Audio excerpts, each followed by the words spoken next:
All right, we back, ladies and gentlemen. Welcome to the world of the Verbalist one. Y'all already know the time it is. The Verbal Underground right back at you.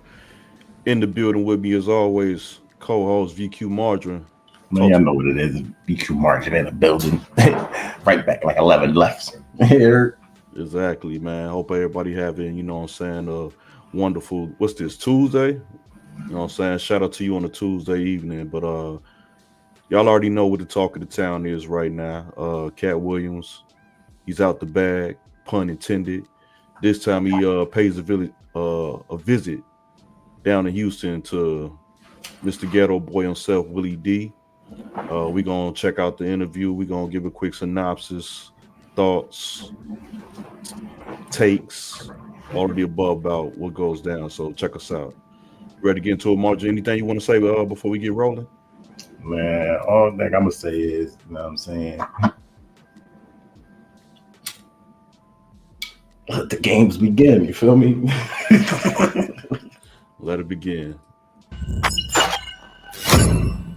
Willie D Live. It's Willie D, y'all, back Willie with D, another pause. episode of information and instructions to help you navigate through this wild, crazy, beautiful world. In the studio, Katt Williams. What's up, Thank King? you. How are you, sir? Oh, man, one more hop, I'll be on top. How about Hold up. What do you say? Flag on the play, man. Hold on. We 20 seconds into the interview. Flag on the play. But hold on, what's up with the introduction? You see, My man just did 40 million views in he just what gave, 4 days, and we can't get a little bit more creative than that. nope. He did it. He just went straight to it. Yeah, Okay, so is it disrespect off the gate? I'll take that as you ain't give my man no accolades. You ain't shot him out. You ain't shot him out, especially with all the momentum right now. Bring the momentum, let it cover up, and then get into your spill. Now you just starting raw dog. All right, well, I'm gonna make it clear as of right now, like I have every intentions on bombing on Willie D during this episode. So if you're sensitive for Willie D, tonight's not your night, and you know this broadcast might not be yours to view. How you get how you live. Get it how you live. All right, let's keep going, man. Prepare for your hop. Doing great. Doing great. Yeah, you're doing great, man. Cleveland, Ohio. Dayton, Ohio. Cincinnati, Ohio. When you, I mean, see, my bad. You were born in Cincinnati. Yep. And then you were raised in Dayton. And raised in Dayton, correct. Man, yeah. you know, we had a show in Dayton once, and it almost like provoked a full-blown riot. You know, in Dayton, they had these cops with these big old 10-gallon hats. They did. Big old white cornbread fed dudes, and they were telling us, y'all gonna either pay for all of this equipment that y'all destroyed on the stage. We destroyed, allegedly, equipment, band equipment that belonged to After 7 and Troop. Oh my! We were on the same ticket as After 7 and Troop. We destroyed their equipment allegedly, and they told us y'all gonna pay for this stuff. Sound like he did it. Or y'all going to jail. And so we basically just did the show for free because we gave all that money back. But Dayton that's will forever be like in. All right, hold up, man. Second flag on the play. Why is my man? We a minute and 36 seconds into the John, right? Why is my man telling a story about himself like he don't have Katt Williams there? You want to make that connection. Yeah, Is this it? Is this it? Do you feel connected? Is this it? If anything, I'll say this. I'm from Philly.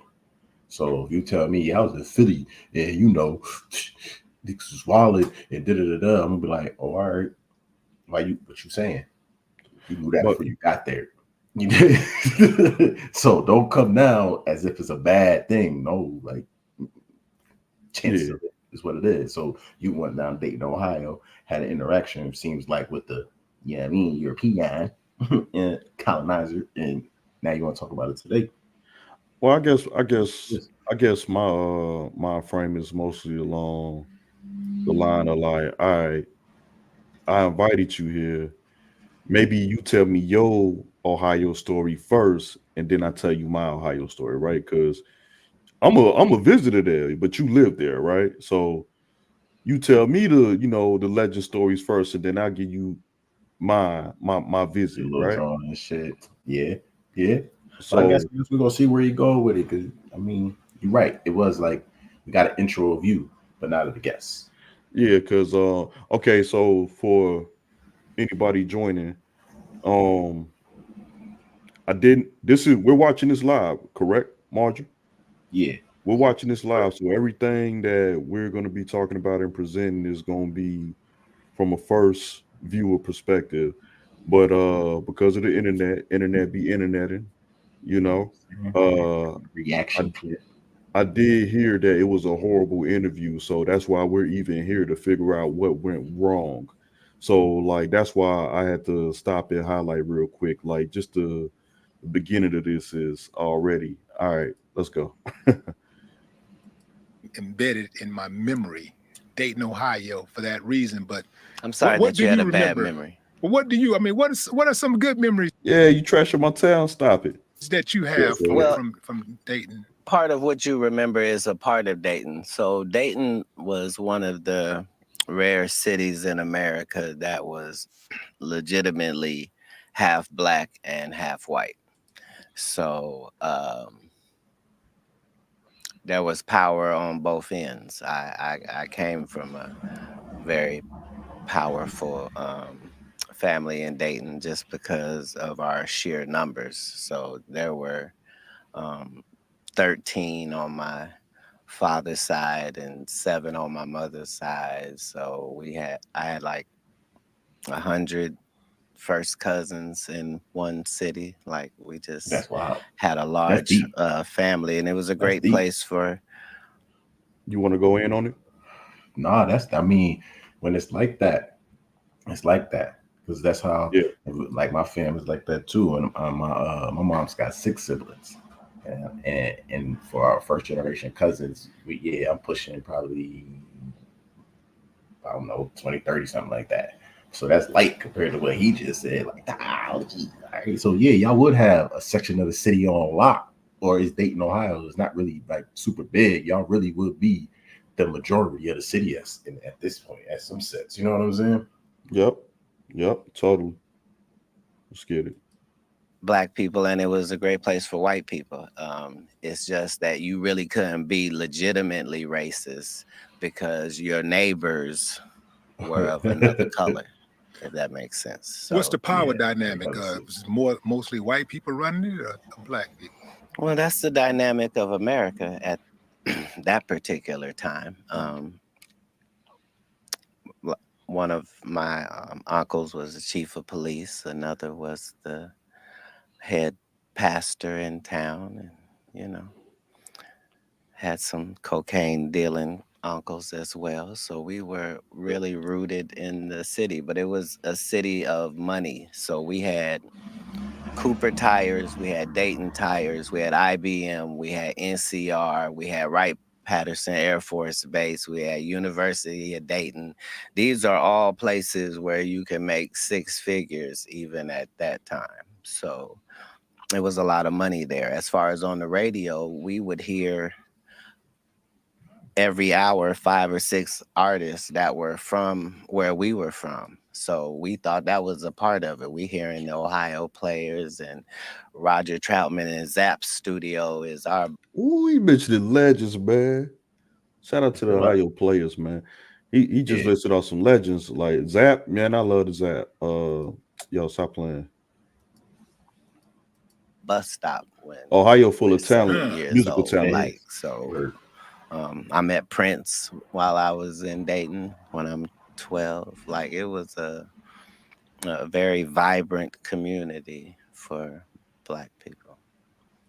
So you saw a lot of the street stuff. How did you end up? First of all, did you end up doing any of the street stuff, participating in any of that street activity? You mentioned your uncles selling drugs and all of that. Well, I leave Dayton, Ohio right before I'm 13. So I'm still at a young age. I'm just having heightened experiences because of my childhood and my background. So, like, I don't, like, I've always had money, but I don't come from money. So I was able to cut grass in the summer and I was able to shovel snow in the winter. That's what I was allowed to do. So, but consequently, even as a kid, I'm making like $6,000-7,000 a year. And this is At 12 years old? before that, at 10. At 10. Just Hey, because product that's got what I was product. allowed to do. And I'm a hustler. What's up, bro? I said a product is a product. It sounds like everybody in the fam hustler, and they say this is what you're allowed to do right now. You know what I'm saying? Allowed to do. I You're like that. allowed to. Allowed to do. Yes. Yeah. Because you know, it used to be a thing called freedom of choice, but you know, Mm-hmm. it's neither here nor By nature. Like if I get a hold of a lick, I want to see how many times it flips, not oh if it God. flips. You know what I mean? So um, once I'm gone from there, I'm trying my hand at other things, door to door, and I had already made $1 million before I was 18 doing door to door across the country. So I had already tested out what were the positive things about me and how I could use that to my advantage economically from an early age. Is it true that you emancipated yourself from your parents at 13? Because I read that somewhere. Well, I think it was the Wikipedia. Hey yo, hold up, man. Hold up. Out of them 40 million views, you gonna tell me Willie D wasn't one of them? Come on, D. Really, D, you had to be. You had to be in the first 10 million. You had to be. Yeah, I showed up to the party at 20. You know what I yeah, mean? you in the media field. How you not exactly? Even if you ain't one of the first ones, you one of the first 10 million. I like how you did that. You know what I mean? What is my man? Is my man trying to shade Shannon? He just can't say like, "Hey man, I saw what you did with Shannon. Like, heard about that story in Ohio. You know about the emancipation. He could. What's this? I read it somewhere. What's that? I read it somewhere. That is wild. What the fuck That is is wild. somewhere? Somewhere. They like I just but you know what though? Did you All read right, it in the FBI offices? What does that mean, sir?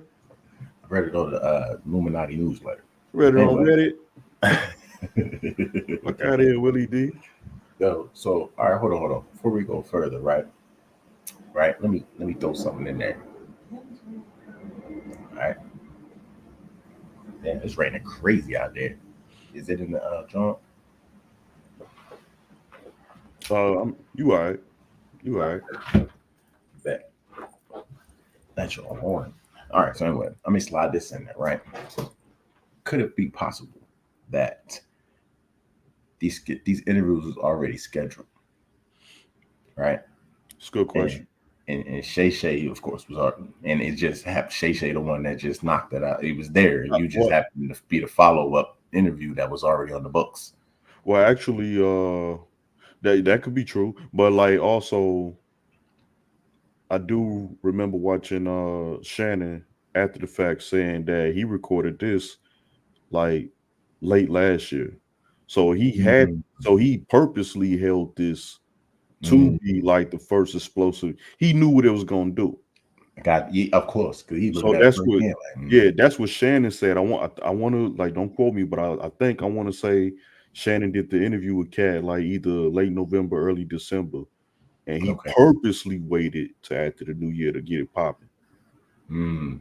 Now, like I like your point of view too, though, because that sucks for Willie. If I did have him lined up, and then you know, Cannon, like Shannon, like you know, after the production fact, stepped on my toes. I mean, yeah, no, I mean, But it's just timing.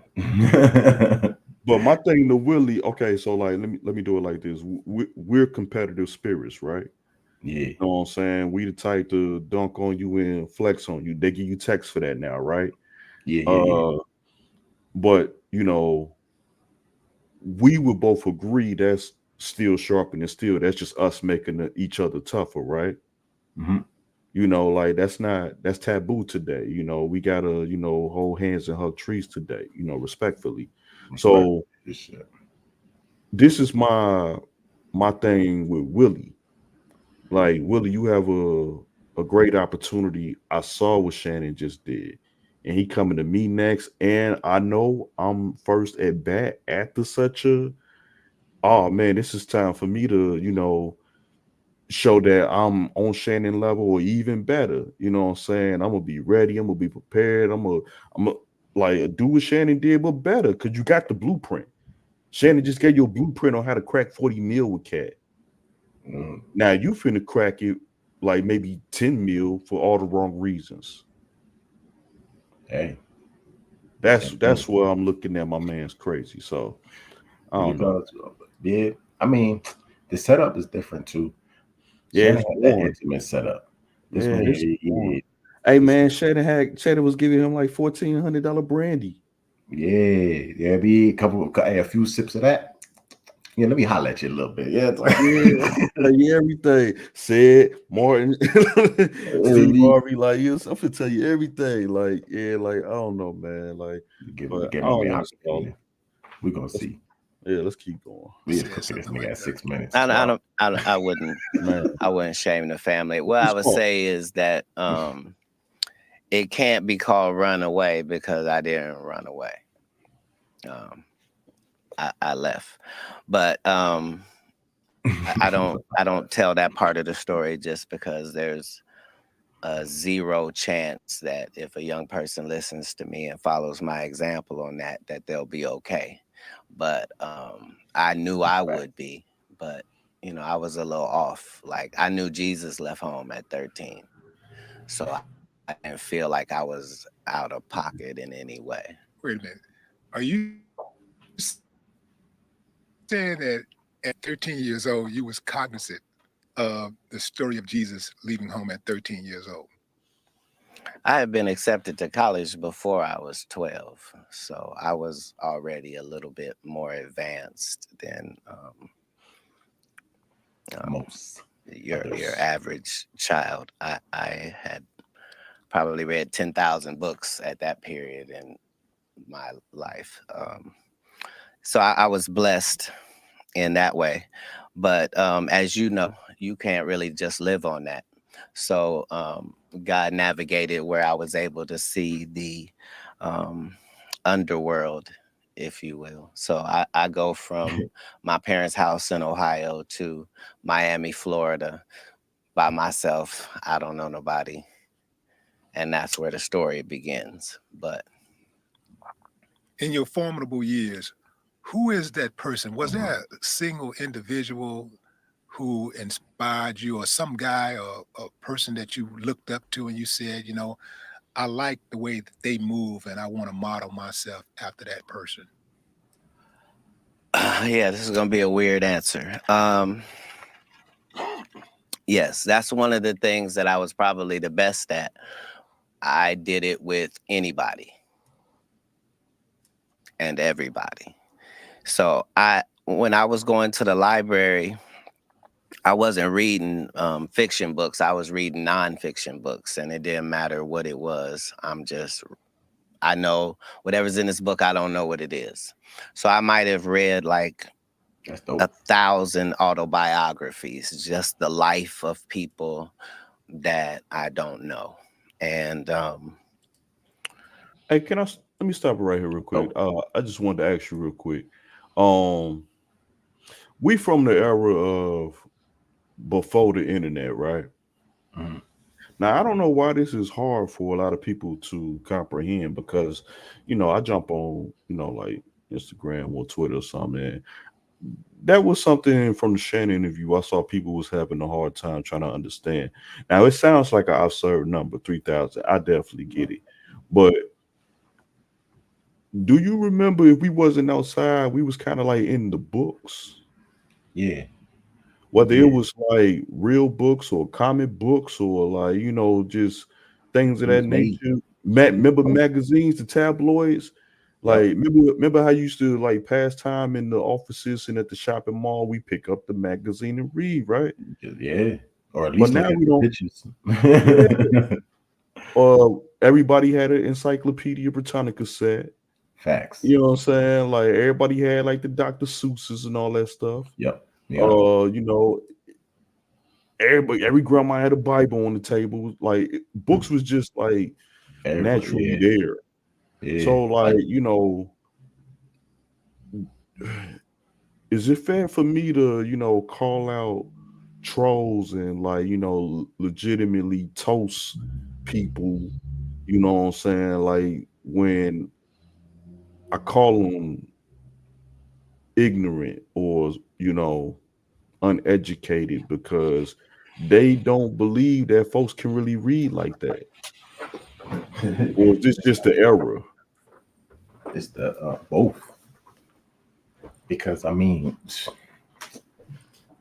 the ones that stop reading now teaching the next level, next, you know what I'm saying? The next generation. That's the spooky part. Yeah, that's the spooky part right there. You know what I'm You know what I saying? mean? So now, so it's like, yeah, when they hear books, they're like, nah, because it take, yeah. But if we sit here and we talk about, let's talk about a student, somebody that's at school who's required to, they're gonna Yeah. have more books than most.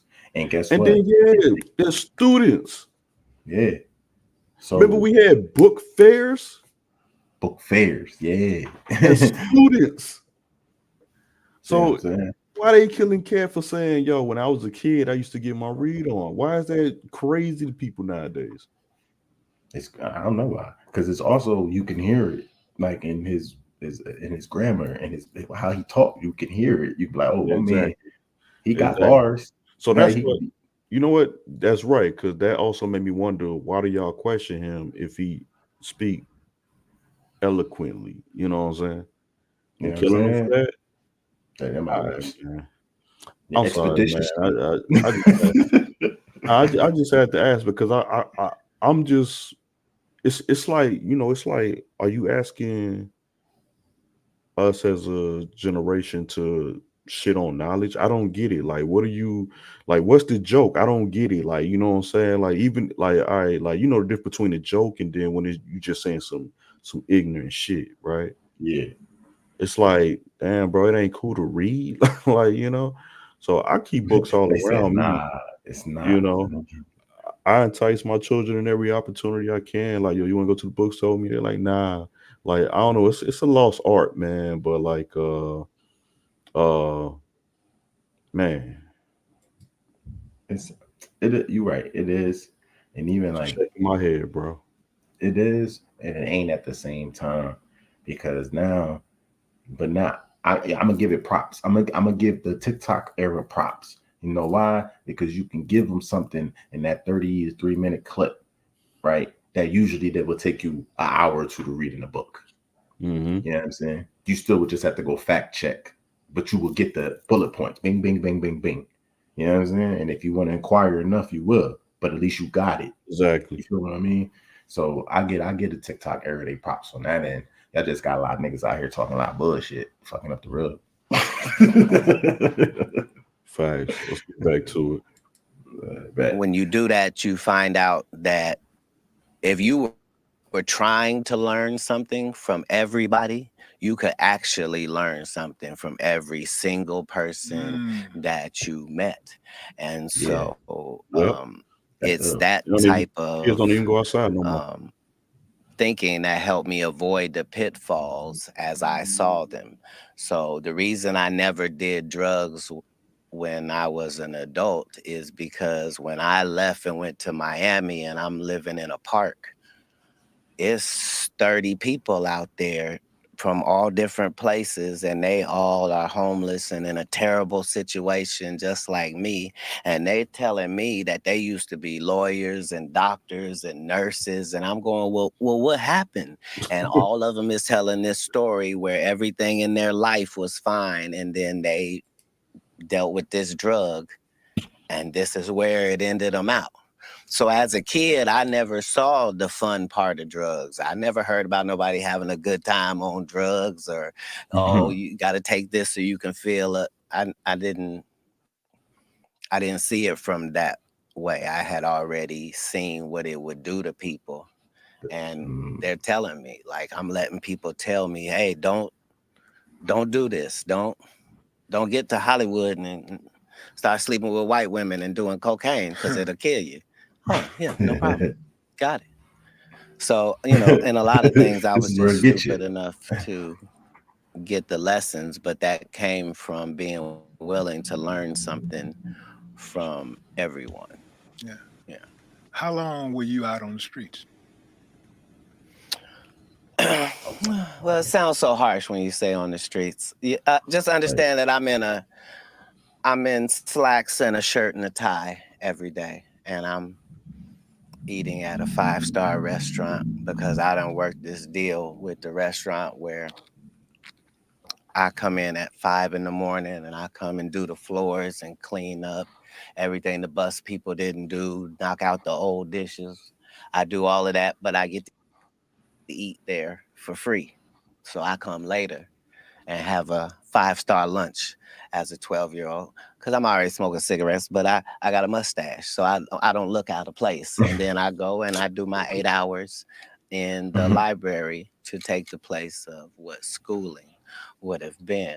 So 2 hours were spent collecting radios from people's cars at the marina, which funded me to at least have $700 or $800 a week in my pocket. So that was the situation for, I'll say, 12 months.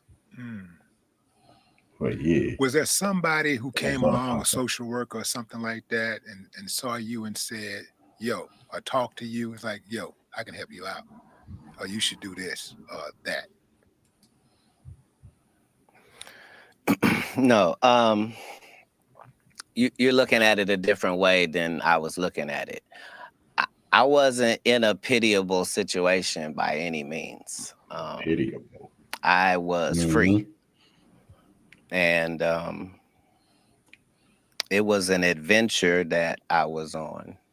And I had already read all of these books. I know how this goes. I know that a terribly scary adventure is nothing for the warrior. He doesn't need to be in a good position. There is a God, and he's going to see you through. You just have to make sure that you're hitting the marks to qualify for the blessing.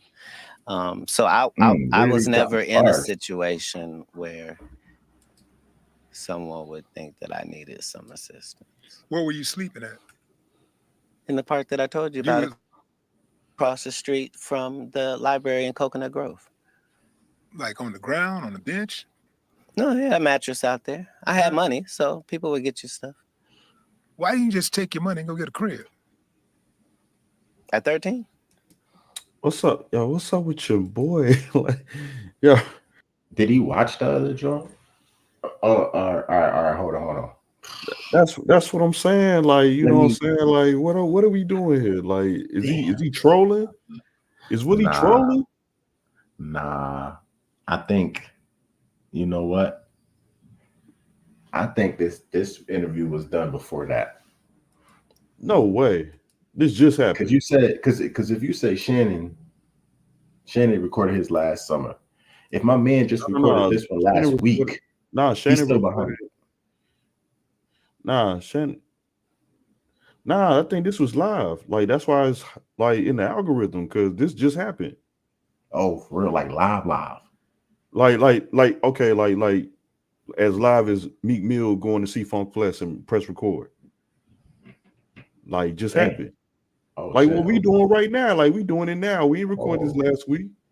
Well, shit, that's what I'm saying. Because that's why I'm saying here, questioning it because I thought Shannon shit was like that. You see what I'm saying? But you just informed me. Okay, he already had it fully loaded. Yeah, I mean, right time it did his thing. So now I'm like, all right, my man here, because you really asking. Okay, look, even if he did it yesterday, bro, you seen Shannon interview. Yeah, if you did it a week ago, putting on his front like he don't know. You don't know. Yeah, that's the part. Like, I'm really confused, bro. Like, you know what I'm saying? Like, so that's why I keep asking the question: is he Shaden Shannon? Like, what is this? Are you trolling us as fans? Are you trolling Katt? Like, yo, what's up with these questions? Yeah, you asking the same drums.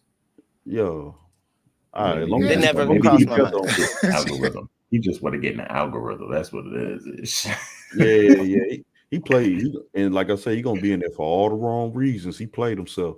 Yeah, Hey, Never crossed my cool, mind. get that because I value. really do. I That's know it. it's young, but I do know people who are very young. If somebody is young enough to get out on go out on the streets and just say I'm leaving home, Yeah. a lot of times, and if they got money, they're savvy enough to It's not get that I somebody have to pay money. them I'm making some money. I don't have money. I'm making some money. enough to get by. Well, I'm saying I don't have a long list of needs on the daily. I need to eat well. I need to drink well.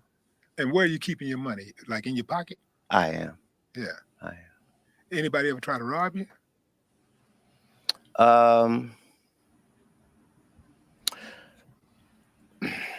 No, I did have somebody try to violate me while I was out there. I think because I didn't know really what gay people were. So I wasn't really clear. I knew how gay people acted as I had seen, but I wasn't aware that it had a sexual connotation to it.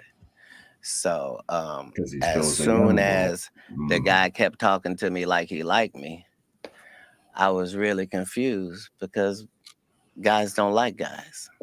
And I'm trying to figure out, is there something about your background that makes you talk like a lady while you talking to me? But yeah, I had that as a situation. But other than that, no, I wasn't frequently tried as a young person. Yeah.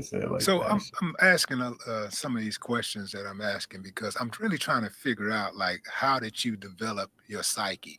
Like you're a very insightful dude. Right. Just trying to figure out like where did that start at? Can you pinpoint a specific time and space where you said, yeah, I get it. I see what's going on. He answered that already. That's your man. That's your man's. Hey, you know what? I ain't probably like 5 years old. My man said, like, First and foremost, this is gonna sound really, really weird, but I believed at that young age that you could have a relationship with God. And I know that that's kind of old fashioned now. But when I was young, that's what I believed. And so I developed this relationship where we talk 4 or 5 times a day and we talk about everything. And I'm coming to you when things are well and when it's not well. And if I ask for something, I know when you gave me what I asked for because it's the only time. They really so can't, I though. understood That's the sad at a part. young age that I wasn't like everybody else, that I was in a blessed position and that I had the ability to be able to make things happen if I could find the instructions and follow them. So his mind. At 5 years old, that's how I thought. I knew when things were wrong with the Bible. I wasn't worried. Oh shit. Hey, you know what? I like what you said though, because yes, with his mind, but what he's really saying is more importantly, he figured it out with his heart. He built that relationship, and then once he got the relationship, he like, oh, I can do anything. Yeah. Like I don't care how old I am, I'm goated. I'm right. I'm in here. Yeah, like remember when Bruce Leroy got the glow? Right. Hey, these niggas went outside. I'm out of here. Worried about authority because God was like the authority, and other than that, I gotta tolerate you, but I'm not allowed to bow down. I'm like that as a child. So my parents didn't do anything wrong. They just wanted me to live a life that I wasn't going to live. They wanted me to be this, and I was not free to live a double life. I can't be that and be what I'm trying to be. What was that they wanted you to be? A part of their religion. Hmm. They were Was very that devout Christian? in religion. Christian.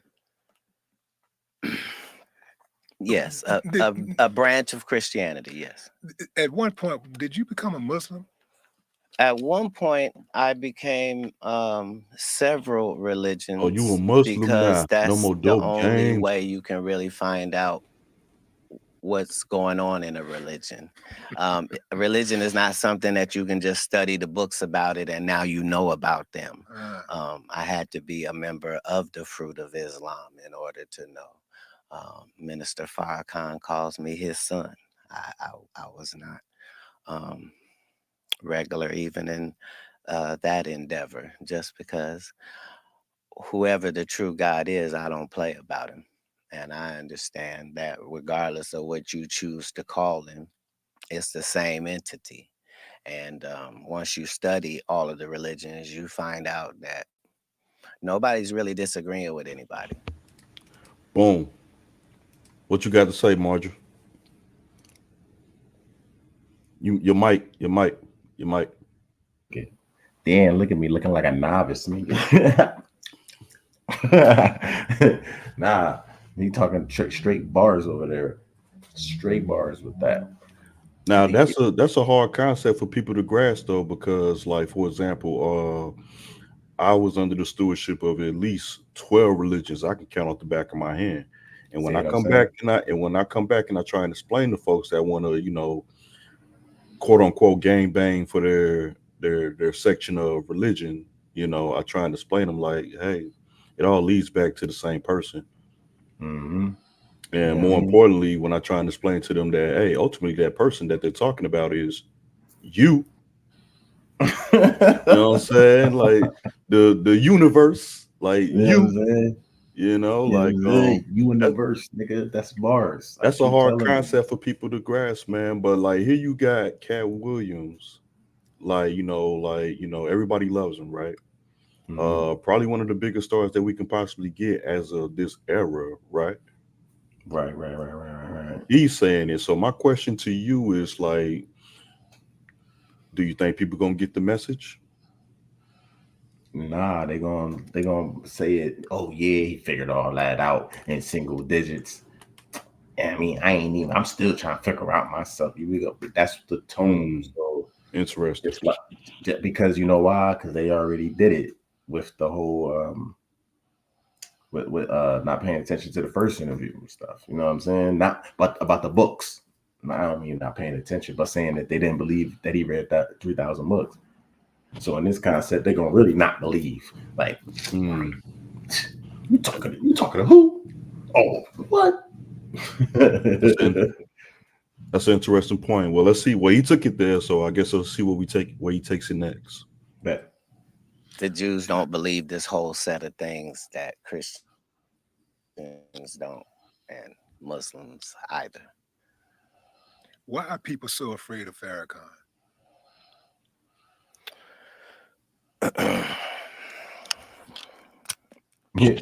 Notice how he always takes time to load up the answer. Every time, the If guy you too. had the ability to control the Black people on this planet, there isn't anything that you couldn't take, dismantle, destroy, or interrupt if you could mobilize Black people. And so part of the ops agenda, a part of their modus operandi, is to find out which one of you niggas is a Operandi. potential leader. That's And if crazy. you are, then we Yo, begin a work of progress on your life, which Method of will make operations. people get off of that. It's a part of it, as much as in any defense, you trying to figure out which way this dude is likely to go so I can rip that ball. yo, It's he's the dropping the same. bars on y'all. Farrakhan is a bars. polarizing They individual. need A to lot of take people that note. really, Willie D. I do dumbass sitting there believe, lost. don't really understand him. I think that there are people who gets the message. This is what frightens them, is because they know, as you alluded to, they know what he's capable of doing. You know, uniting Black people and guiding and leading Black people in the right way. There's not been a successful one of those yet. So just like if you're a rapper, any rapper can get hit. Yeah, we don't have we can go through 300 years of history and look for all the Black people that fit the description you just said. They never make it. Yeah, which is why I believe that they should stop trying to make it. I really do believe that, it's each one reach one, teach one, but the leadership is in yourself. Like, all of us are capable. Well, not all of us, but many of us are capable of being a leader. Like, instead of sitting around just waiting on one person to be that leader, how about? Well said. Well Yeah. said. But in real time,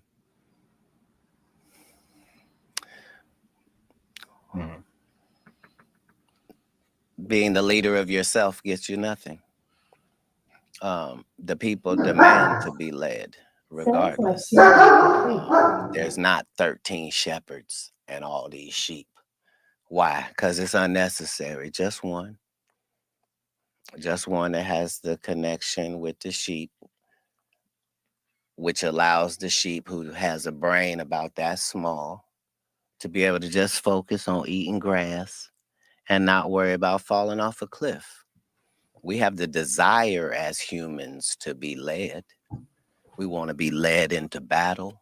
We want to be led into the football game. Yeah. Hey, you know who else had a similar, how Stephen A. be saying it, a similar soliloquy? Remember in the first Avengers movie when Loki came to Earth? And he was telling them like to, to kneel to him downtown or whatever. Yeah. And he was talking to the crowd and he was telling them like, yo, like y'all are made to be like sheep pretty much. Like y'all like, y'all need me. Y'all need a king like me. Y'all don't know what to do without me. Like, right. Y'all ain't eating right. Look at you, smelling like pork. So to tie back real quick to the whole 3,000 book concept that everybody's having a problem with, is it possible that the sheep's brain isn't as big as it possibly could be because of that lack of knowledge per se? Yeah, lack of knowledge, but it's also it's a taught behavior though. You know what I'm saying? We go through a real brain manipulation. We go through 12, 13 years of indoctrination. See what I'm saying? So minimum. So like even if you didn't do the whole 12, you did 9 to 10 of them draws. You see what I'm saying? Mm-hmm. So yeah. So that indoctrination itself, yeah, you only read what you was told to read. And only a handful that had that, because I was one of the ones. I don't want no book, nigga. Shit, I ain't reading this shit for school. Fuck y'all niggas talking about. I'm looking at that nigga shit. You know what I mean? What's what he got over there?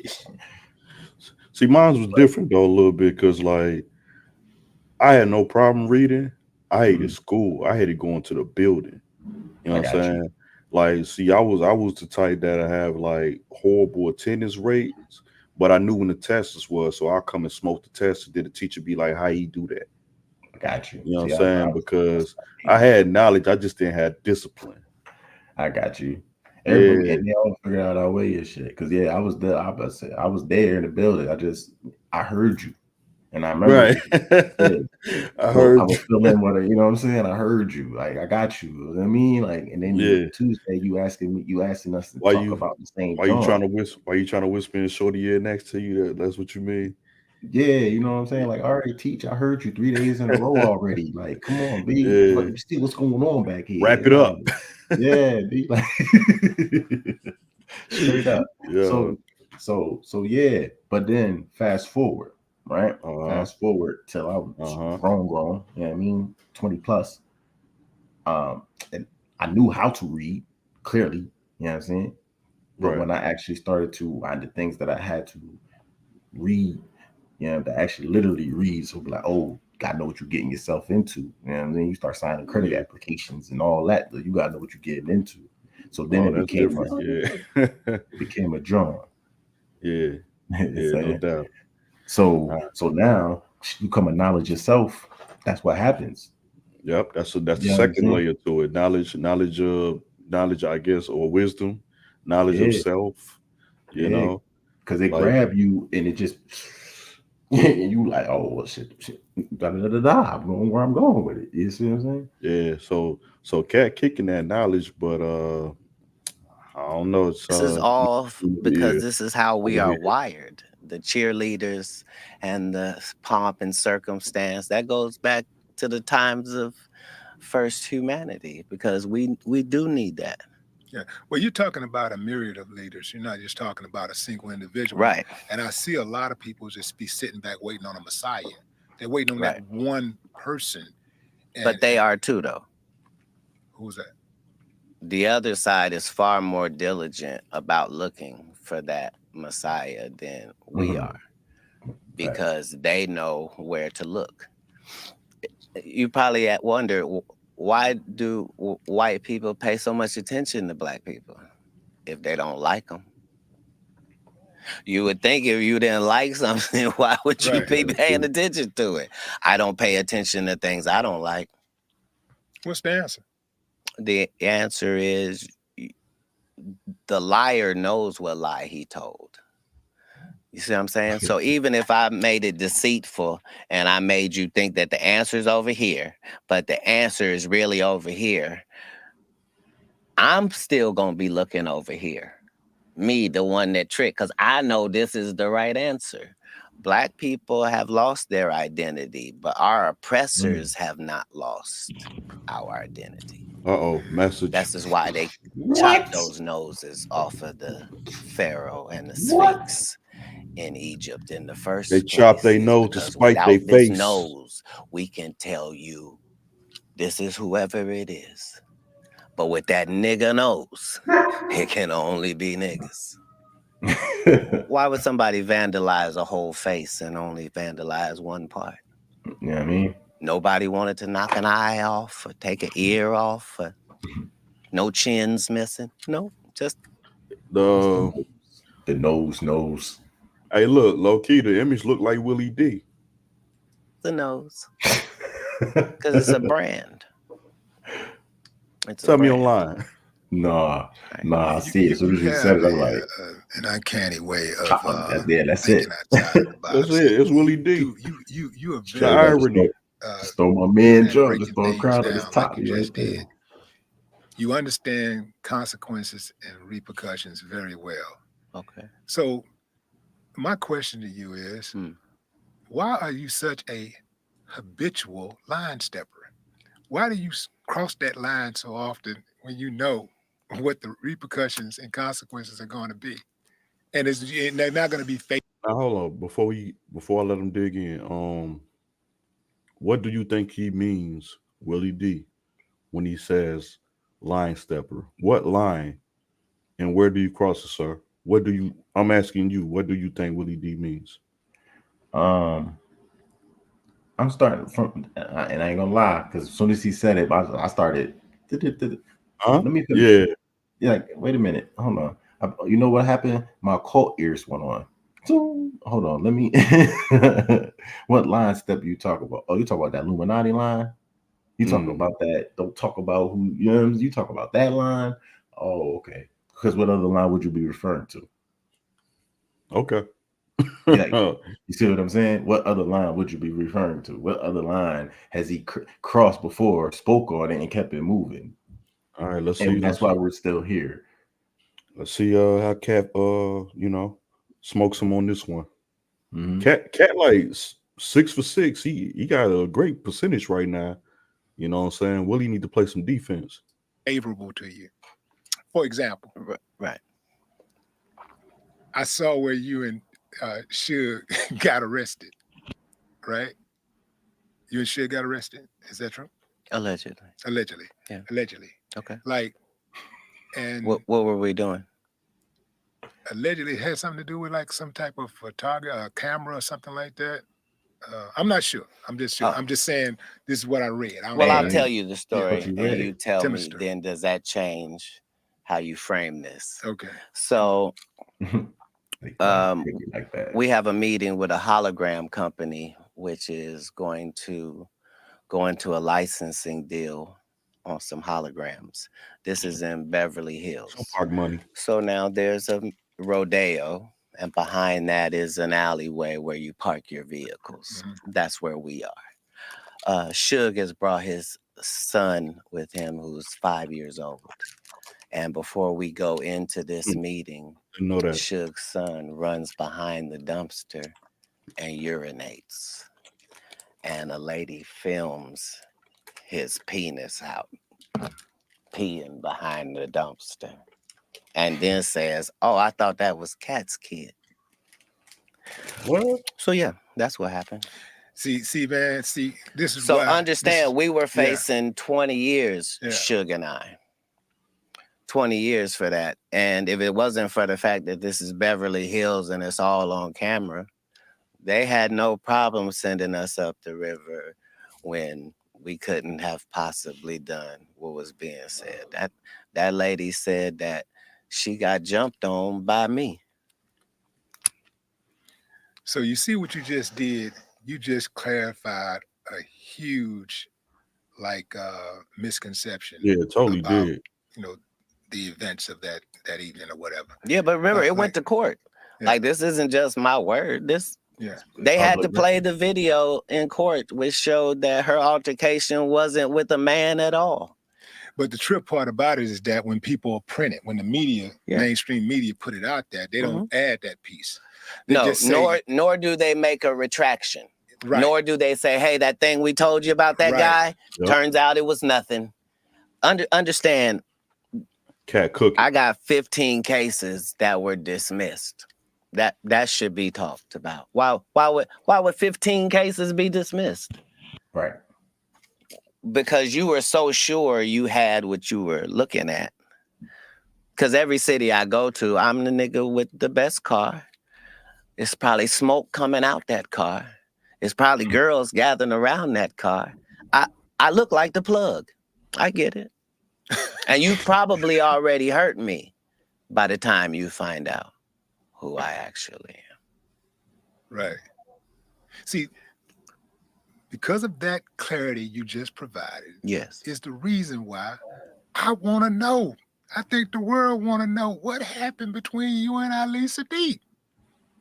I know you said The you didn't want world to talk couldn't about possibly want to know wanna that. know, He's man. not We wanna- famous enough for the world to want to know that. it. Ali's pretty Because famous. my side of the world doesn't want to know that. See, Well, my side of the world. wanna know. here's the thing. What happened, man? A lot of Flag on the play. What What's that mean, that? Willie? You said my side want to know. What's your side, Willie? See. What's your See, side, I- Willie? Yeah, who you really with? You know what I'm saying? Like, I thought you was with me, brother. I'm gonna leave that alone though.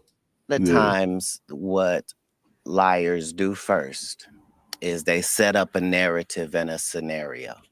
Like Michael Blackson just got on national TV and told people, "Yeah, I got a beef with Katt Williams, and Katt is mad at me about this, and because I said this, and I didn't even mean it like that." And the whole time, he's never talked to me. That's how he feels. He's heard I'm angry. I've not had a conversation with him. It's the same with your Ali Sadiq. If it wasn't for the information that I know in my intel, I would be a fan of his like everybody else. Who wouldn't be a fan of a young Black storyteller that's done time and loves his family and is a hometown guy? Like, why would he ever have any enemies in comedy? It's ludicrous. But if you pick the actual king, then make sure that your story is correct. And unfortunately, his story is not correct. No matter what he says, he never met me. He made it disrespectful that a security guard that was 6'7" reached over him to pay him, not mentioning the fact that he got paid for not doing anything. Well, let's start at the beginning of the Reliant thing. I don't know if I want to. I'm gonna start, and then you can do what you want to do. Fair enough. But I think for the sake of the audience knowing, just tell them having who an Ali idea of Siddiq what we're is talking first. about. Ali Siddiq is a comedian from Houston that's based in Houston. A very fine comedian. Very fine comedian. Yes. Now, Ali said that he went to a Reliant arena and he was on the same show as you. He showed up, and the security stopped him from entering the building. And they said, and then somebody told him Katt didn't want you to come in. And then at some point, somebody else came and gave him a check. That's another security person reached over somebody's shoulder and gave him a check. He said that the people that were the working security locked arms to prevent him from walking inside of the building. And he thought that, you had a problem with him. And he said he didn't know why you had a problem with him. And to this day, he don't know why you have a problem with him. That was the It'd be nice if that was the story. So now, if that's the story, then let me see if I got this correct. A guy I've never met was supposed to be doing a show with me. And I got so angry, even though I hadn't met him, that I had security keep him out of the building. See, that's the problem with lies. They're faulty from their inception, sir. I'm the person in the story that doesn't have a grudge to feel. Exactly. Now let me ask you this: do you know who Ali Siddiq is? Yeah. Okay, like I'm surprised by the answer. But quick follow-up question for you then. On a 1 out of 10 people basis, how many people you would say is knowing of Ali Siddiq? Yeah, it's a thin John. He ain't had unless you actually gander at comedy and stand-up Johns, not just people and just like look at other people as well. You know what I mean? Like Comic View Days and shit like that. But anyway, then you will come across him. He ain't gonna be in your top 10 or 15, but once you switch to that next page, he over there in that John. So it's just a moment of time before you do hear about him, as you are today. So, but then there you go. Exactly. I think that's where I was trying to go to it too. I'm glad you let it there. Like outside of like maybe being a Houston native, is there any reason why Willie D is trying to make us get this story outside of like maybe that's my man's in them? Like, I don't understand why we wasting, this portion of the interview on Ali Siddiq. Right. Because probably Ali Siddiq was not mentioned in the first interview, so I gotta mention somebody and shit. I don't know, man. Yo, this your man's in his interview. This your man. Scarface, my man. I don't care why I didn't like Katt Williams. I would get to the bottom of it. This is not one of those stories. First of all, the actual truth of this matter is every city that I go to, I already have the comedians who are opening up for me. Not just this tour, but for the 17 100 city tours previous to this. Yeah. I never go to the city and go, hey, do you guys have some comics here? I'd like to add them to my show. I just don't do it. I travel with the comedians that are coming to your city. We're one unit and one team when we come. Sound like janky promoter. That is to let you understand that no comic was fin to come join us that evening because there isn't space for it. I still have to do an hour at the end of this. There's a limited amount of time. Right. So we could just start there. Second of all, I don't care where you're from, what the venue is, how cool you are with the people that work there. Uh-oh. Katt Williams show means Katt Williams show. That means don't nothing move but the money. Oh, talk that shit. Damn. There ain't no loud talking and voice raising and how dare you? How dare you? Let me look on the advertisements and see, do I see your name or face, sir, whoever you may be? Where would you even get the entitlement to be having this question? This is like me insisting that the Lakers put me on as a starter. And I won't take no for an answer. It's ridiculous. You don't even play in our league. Damn. And that's before And that was my point. Now I can see why we you know, how we get more insights when it comes to Cedric the Entertainer, Ricky Smiley, you know, Steve Harvey. These guys got radio shows and, you know, television sitcoms and things of that nature. Willie, I know that's your cousin in them. That's my man. But you knowing this is the 40 million view bull, the best you can do is Ali Sadiq. That ain't even no shit I even seen on TMZ. You know what I'm saying? Like, what? I mean, like, where did story come from? Where did story come from? I never heard this. Why do we care? Why do we care though? Because that's his man. Yo, make sure you ask him, know what's up. Because you know what I mean? I mean, like, yeah. Yeah, I'm gonna ask him this shit. Ridiculous. I knew who you were. Now that I know who you are, I'm just ashamed because you took something personal that couldn't have been personal. I didn't meet you. That's how it would have gone if I wasn't there, because the truth is I wasn't there. All of this happened before I got there. What happened with the check when the security guy gave him when the check? when I asked what the person had said, I said, well, I don't understand. I don't understand why he's so angry. What did he say to you? He said, I'm supposed to be on this show. I said, well, maybe he was expecting to get some sort of a payment. And now he thinks he doesn't get to get paid because we already have a tour. I wouldn't want that. Pay him for performing. So he got the check of the performer. This is what he's angry about. Imagine the audacity.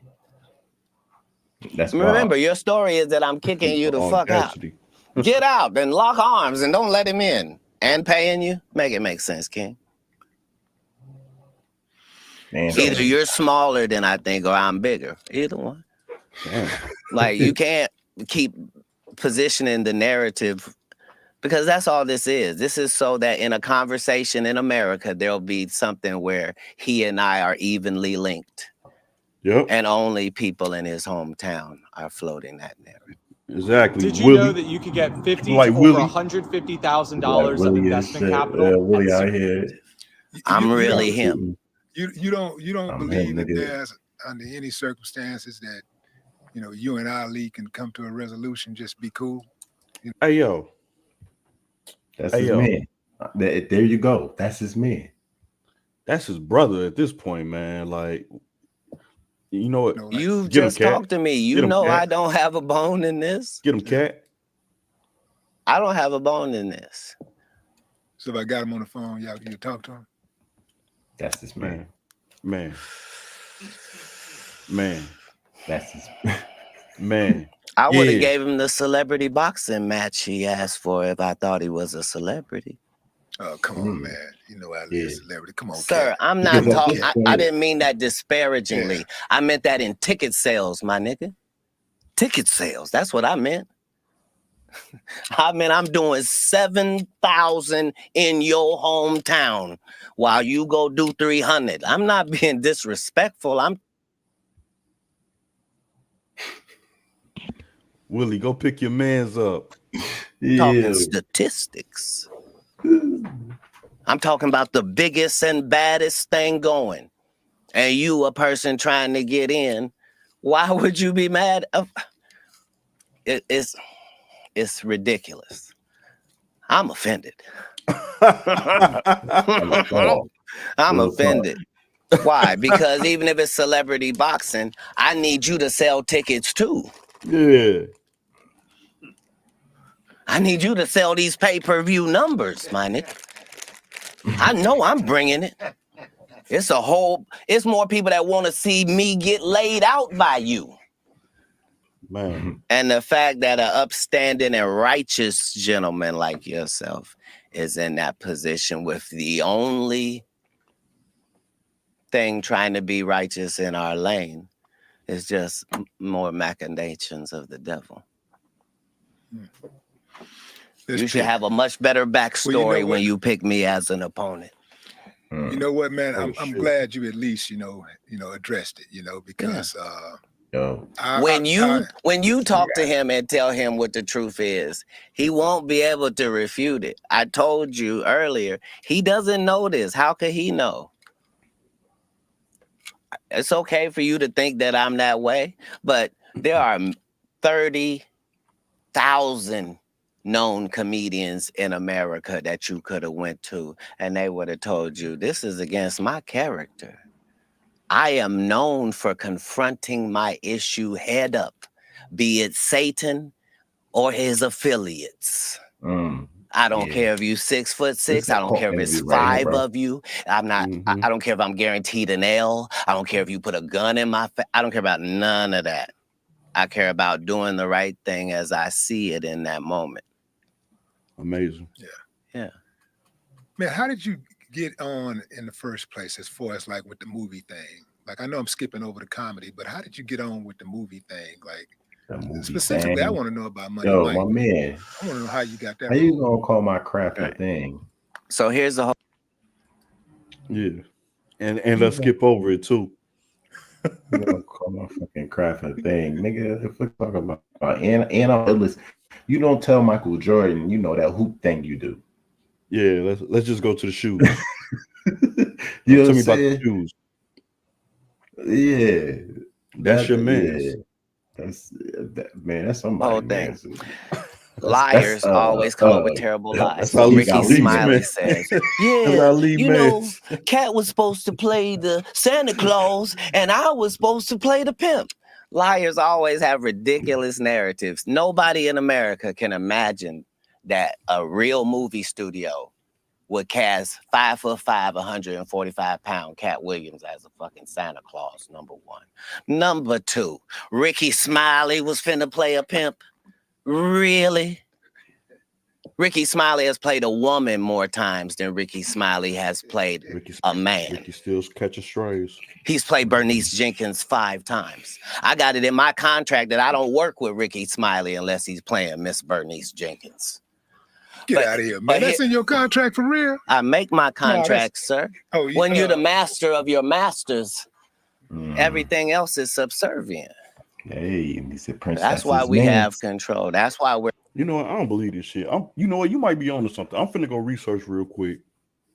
When was this recorded? I just cannot believe that Willie is really sitting here asking the same exact fucking questions. And and because Katt is so cold, we're suffering through it. But you know what I'm saying? Like, get Willie D the fuck out of here. We're hated because there's something to hate. But anyway, so Money Mike, this is my first audition, not just my first movie. It's my first audition.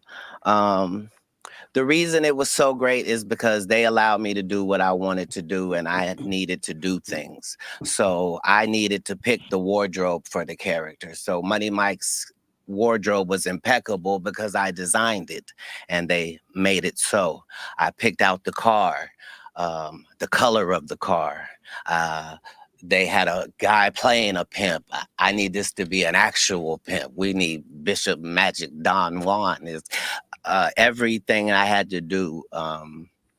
Me and KD Albert, who played Donna, and Terry Crews, it was all of our first project. And my job was to make sure that we came off as if we were seasoned actors. And so I put everything I had into that movie, to the point where in the script, Money Mike is raped in the bathroom. Katt Williams changed that. Why? Because it's no way. What do you mean, Katt? There's no way. What are you saying? I'm saying in a place that small, I'm not rapeable. I don't care what has to happen. That's what will happen. You're also tired of that rape angle. But great, like, you know, this YouTube. Well, shit, he said it on YouTube, so whatever. Bars. Right. Okay. I'm on IG and I'm trying to figure out when this interview was recorded. And it's a couple of I'm on Willie D's actual page. Okay. And you know, like it's people saying this was recorded before, it was recorded in September, it was recorded after. So, you know, it is a open debate on when this was recorded. But ultimately, still, Willie's getting cooked, you know, just for the interview style and everything. So I'm still researching, but if you know, the fact is literally that this was recorded before Shannon's interview, then I'll give him a little leeway.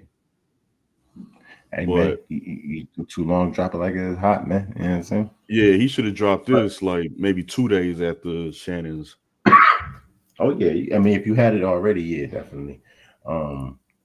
If you had it already, definitely would have went, because at that point you saw what it was, and you would have been right in there. Like, yeah, we got it at the same time and shit. But I definitely hope it was beforehand, or even if it was after the interview, but it was before you saw it. You see what I'm saying? Yeah, because this kind of a bad look overall. You know, it's like he couldn't win. He couldn't win. Nah, especially the other setup, the other style, and the way that interview is much pleasing to the eye. You know what I'm saying? Rather than we sitting here at the Breakfast Club mics and shit. Let's get it. And so that's how it changed and became a great movie. And just the thought process that maybe Ricky Smiley was going to do that, it is laughable. But yeah, that was going to be my only movie. So I had to do everything that I could do to make sure that it went the way I needed it to. And I've done that in every one of the 60 movie roles that I've done in the 50 network television. He just won an Emmy too. Man, I'm glad you stood on that, man, because it's a lot of people who would not have. People get blinded by that bread, man, or that opportunity. And for you to stand on that says a lot. Because I know Terry Crews would have probably enjoyed it, you know, in real life. Oh, bless his heart. Yeah. Bless his heart. That's wow. Now, that's wow. How did you? Hey, yeah. How did you get this? I don't think he lying either, though. Terry Crews will love it. Knack for comedy in the first place. Like you had a pretty tumultuous childhood. Now, like, see, that's what I said. Pivot from that. Open up them ears and like, okay. Yeah. Okay. I had to open up the ears. I didn't find it to be tumultuous. So at the time, you was living it. You like you didn't see it. This is not tumultuous. Okay.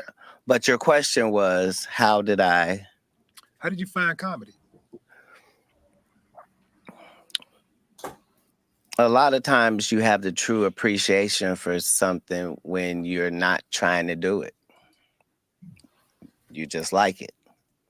So that's the relationship that I had with music.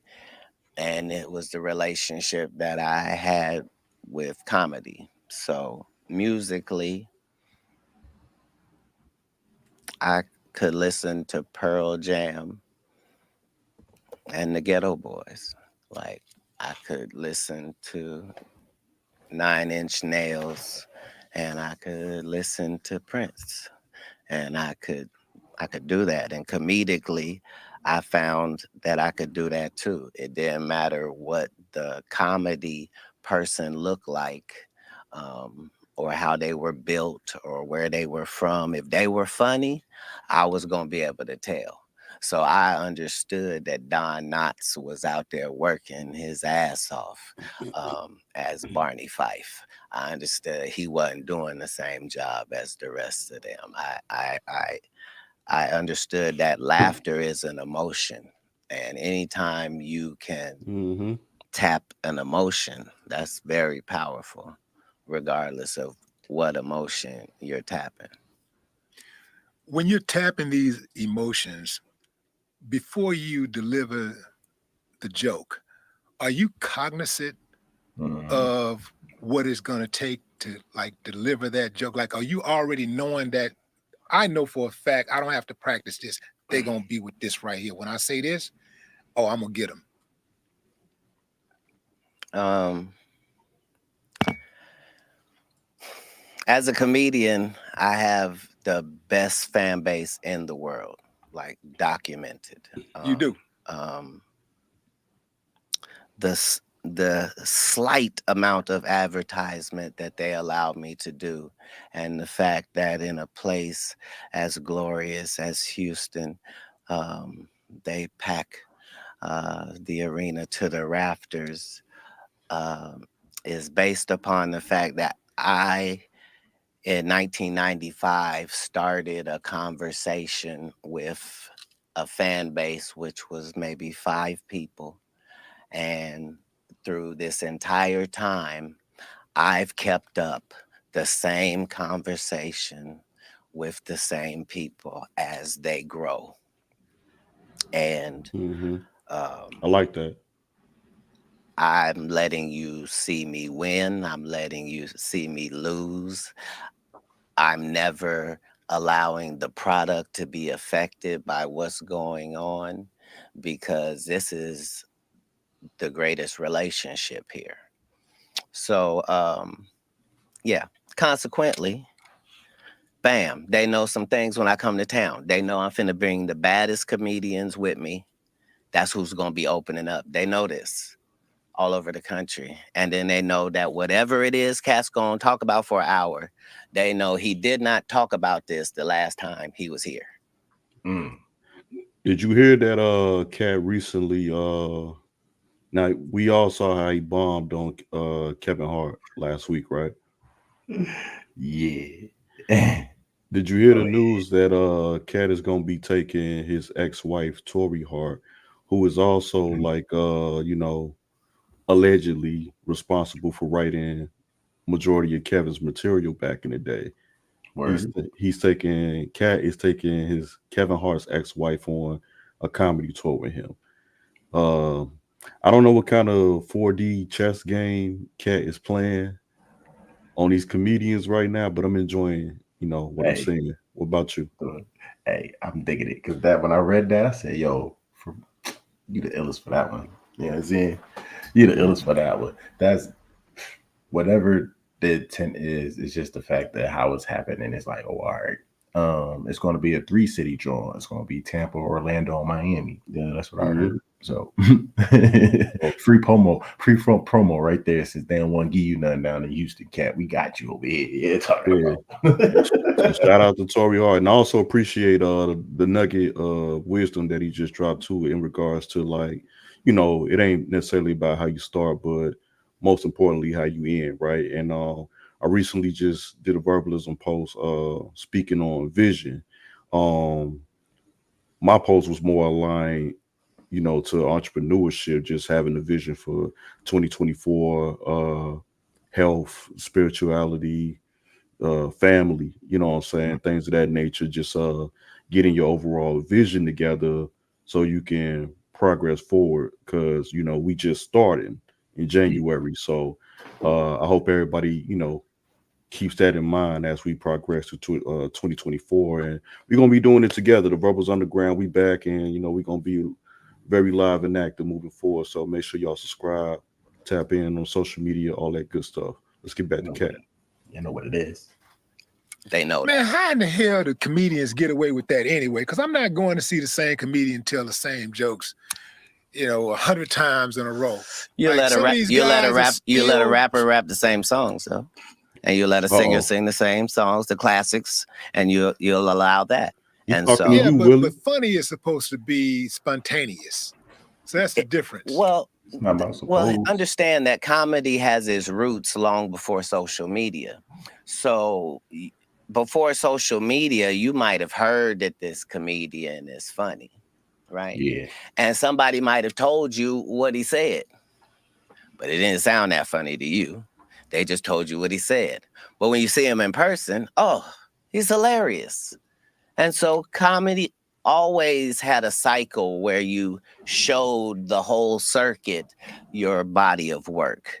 It's just comedians had gotten so lazy that they were doing one great set that they had on Comic View or Def Jam, and they were touring that for 15 years without changing it. And so we made it a part of our effort to push the fact that you should be writing new material and shaming the community into it by just, I'm going to keep putting out these specials and it's new material. How long are you going to continue to tell these jokes? Because And Katt making a great point right there too, because I like the fact that he alluded and punched back on Willie D. Like, hey man, like, you know, rappers get, you know, paid to perform same material, right?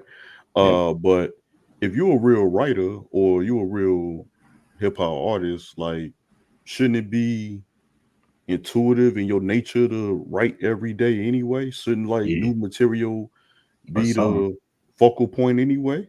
Yeah. Like nobody said nothing when Wayne went on this like what 10-year rampage of just, you know, new material off the top. You know what I mean? I never heard nobody say, "Oh, we wish Weezy would stop making music." I never heard that. Nah, right. Now today is different. I don't know. Like it's debatable today. I love his guest versus guest appearances stuff, but I ain't too thrilled by Wayne's albums selections of late. But yeah, that's another thing that I'm looking at Willie D sideways at. Like I don't think he was prepared for Katt Williams, and I don't think he was prepared in general just for being an interviewer. I think if anything, I mean he's at 1 million+ views already in like what 6-7 hours. So like kudos for that. But I mean we got to do it's unfortunate, you know, two quote unquote black men, but we got to do a side by side comparison. And you know, Shannon cooked them. Yeah. So if anything, this should be a teaching moment for Willie D to go ahead and get his affairs in order. What you think? Yeah, something of that magnitude. You know what I mean? Or they might as well just come on, drop the bag or drop the word like, yo, this was recorded then, this was recorded whatever, and then I mean, yeah, that makes sense and shit because you got product, you gotta put it on the block. Even if the other nigga beat you to the punch, you still got to put it on the block. You know what I'm saying? So ain't no take backsies. Yeah, ain't no take backsies and shit. So it is that red magic. You know what it is. Like,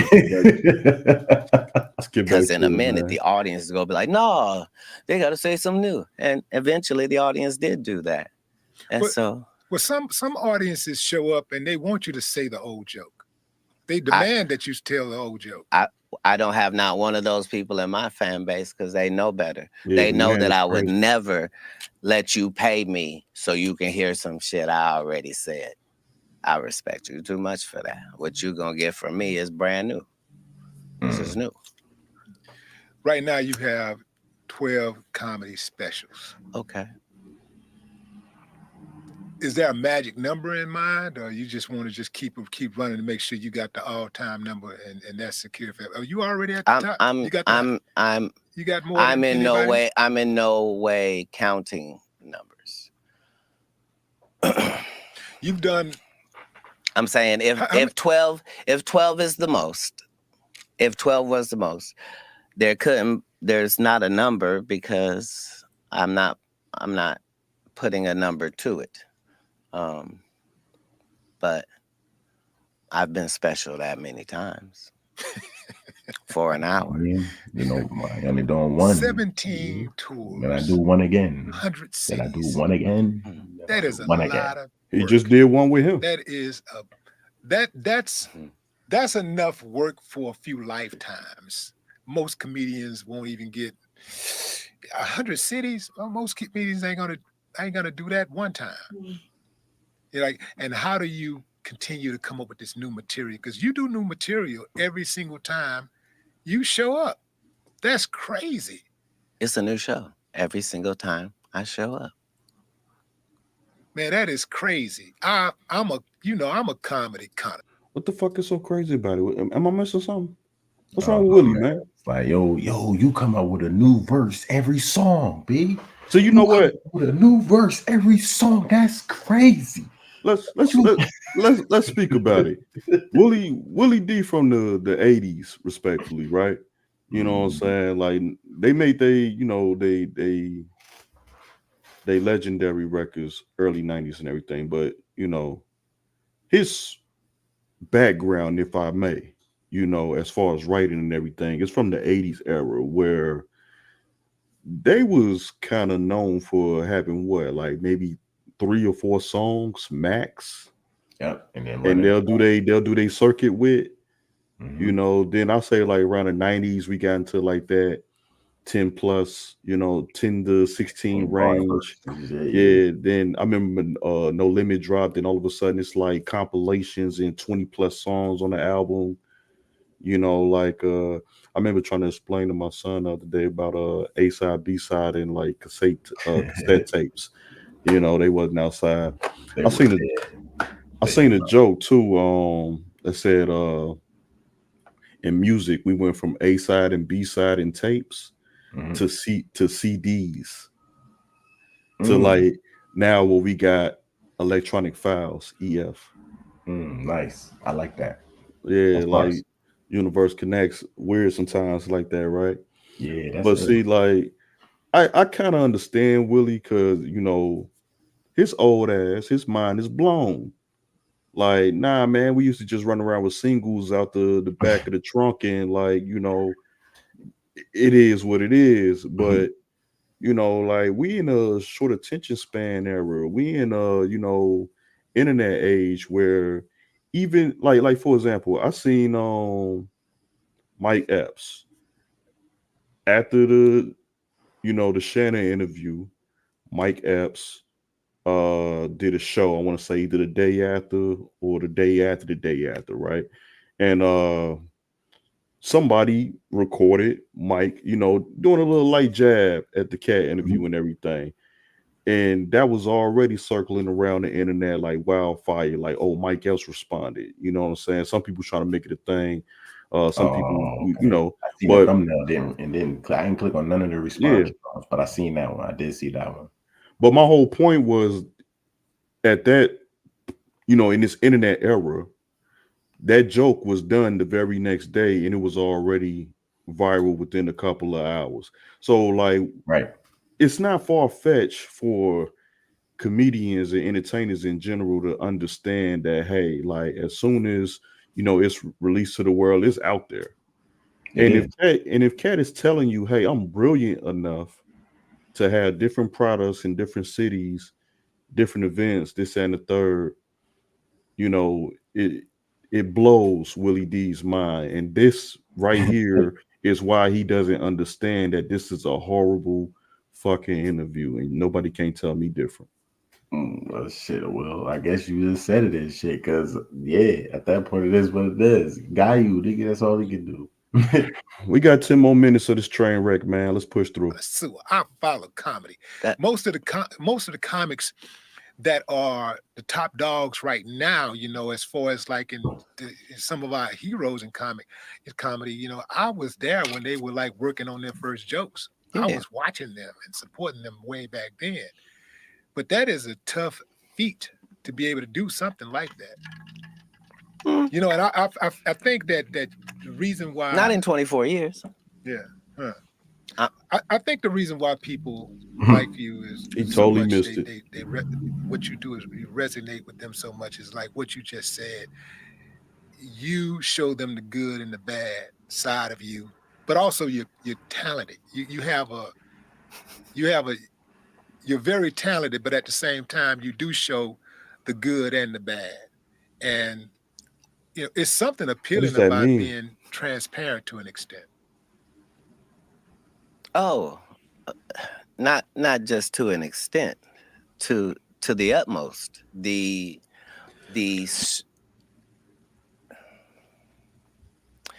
As soon as you as a person decide that you're not gonna lie anymore, and that whatever problem that you have, you're gonna deal with that problem right then where it presents itself, it'll show you a whole new side of you. It's very important. It's very important. When you lie and allow lies, for some people it's just, oh, I'm just a little delusional. No, it's dangerous for you to do that to yourself. It's very unnecessary for you to. You was on this radio station in Atlanta, and this host made a joke about you, and you ate a, like, killed a man, like, for like, I don't know how long that was, but man, I was like, time out, call the police, something, stop this slaughter, man. You was like, you really did a bad, and you didn't. I don't think you cursed one time. I was just going to say, I was going to say, be very careful when you say how badly I did her, because I never called her out of her name. But that's what I'm saying. I was very composed. That's my point. But let me explain. Let me give you the exclusive. No, let me make the point. Okay. You're one of the few like only you and Bruce I've ever seen do that. I don't want to hear you at my interview. Listen, I don't think Willie seems to understand that ain't even a comedian thing. That's what I like to call a real person thing. Mm-hmm. You know what I'm saying? Like some people have intuition. Some people can smell bullshit, right? Some people can know when you're trying to play them for a fool. Like how Willie D is trying to play us for fools right now. And more importantly, play Katt for a fool right now. And like it's funny how my man ain't got no receipts. He don't know nobody name. Oh, the woman in Atlanta. What's her name? Yeah. Willie? What's her name, Willie? And I don't know how long you went on, but you was on a long time. And like Willie, you don't know shit. How you get this interview? Matter of fact, I'm finna reach out to Katt because if Willie D got an interview, the Verbal Underground can get an interview. What you think? Word is bond straight like that. Hey, Chad, man, like, hit the subscribe button because Katt Williams, give us 2 weeks. He coming through. That's it. Willie, you're fired, bro. You're fired. Before.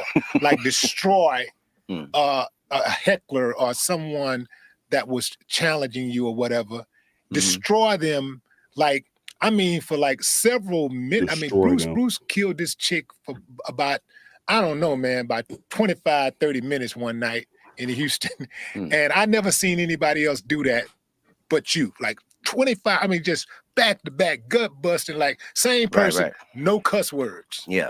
I never seen that before. So how were you able to maintain your composure for that long?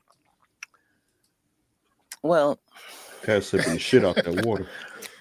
A very interesting thing happens when you try to trap something that's bigger than your trap.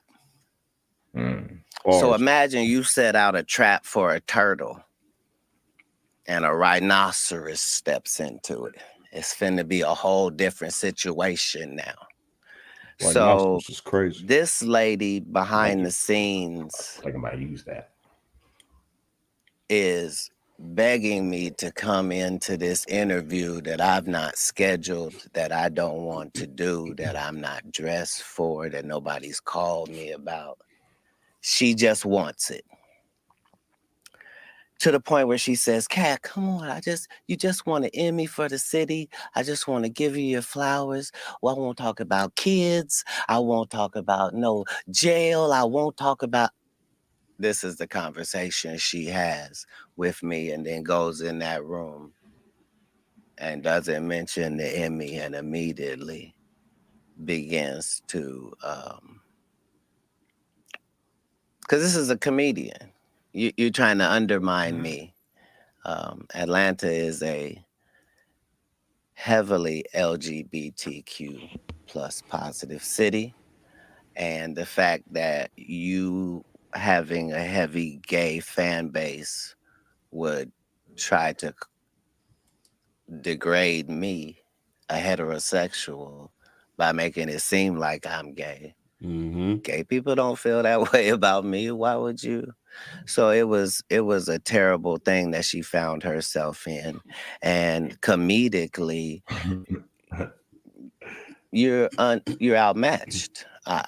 My defense is impenetrable. My offense will have the precise amount of viciousness that's necessary. If that means no cussing, that's fine.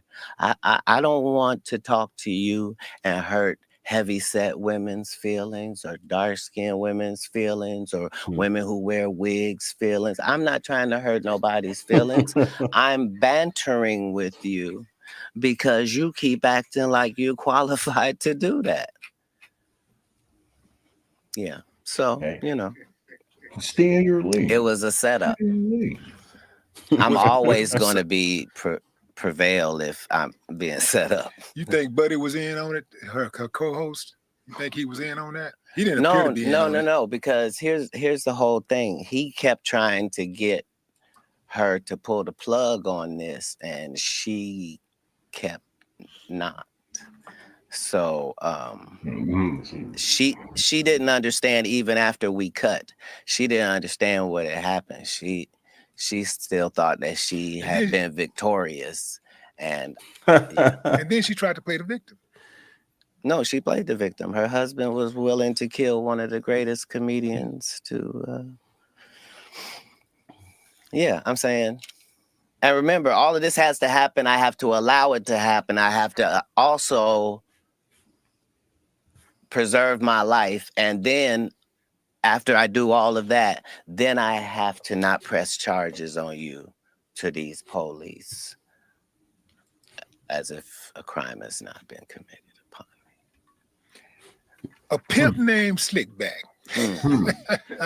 Man. Thank you for saying the whole thing. Look, man. Like a Tribe Called Quest. You got to say the whole thing. That is correct. A pimp named Slickback. Yes. Man, that is one of the most iconic roles in television history. Okay. Got it. You know what I mean?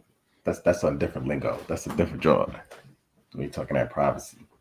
Okay. How did that come about?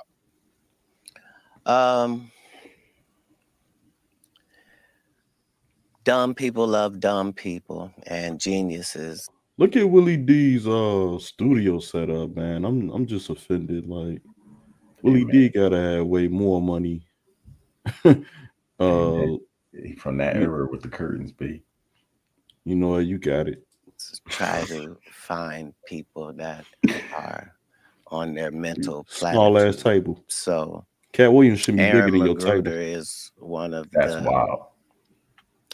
finest black writers that we've had. Yes. And the fact my man right here in the background started his journey in the real trenches, writing for newspapers and getting syndicated across the country. It's good. I got you. Before he ever came to get Willie D out of here.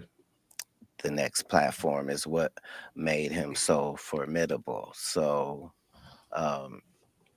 it was a joy to be able to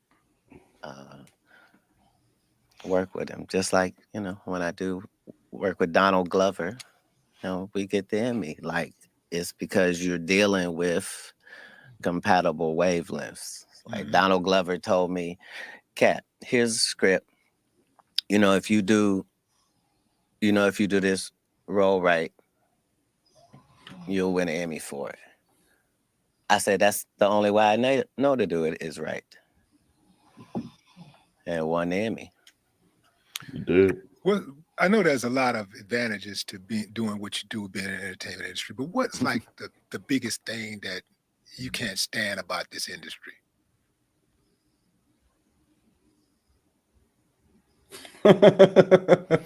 Yo, like nothing. I like it. Shit, I don't know. You said nothing. I like it. I like it. Now you. Now let's. I love my op as myself. Yeah, I think it's great. On our side of things, It's flourishing. It's never been better. All the people on our side are seeing that prayers do work, and that you really have control of your mind more than you think you do. And if you could somehow possibly stop thinking the way you do and think another way, it might help you. And you'll know right away if it does. That's the benefit, is each one of these days you're getting could really be the one. Big facts. What's one of the wildest things that has happened to you, or you've seen happen in your time in this entertainment space? Yeah, sorry, Vlad. I ain't seen nothing. I collect the footage, but Massive. I haven't seen anything.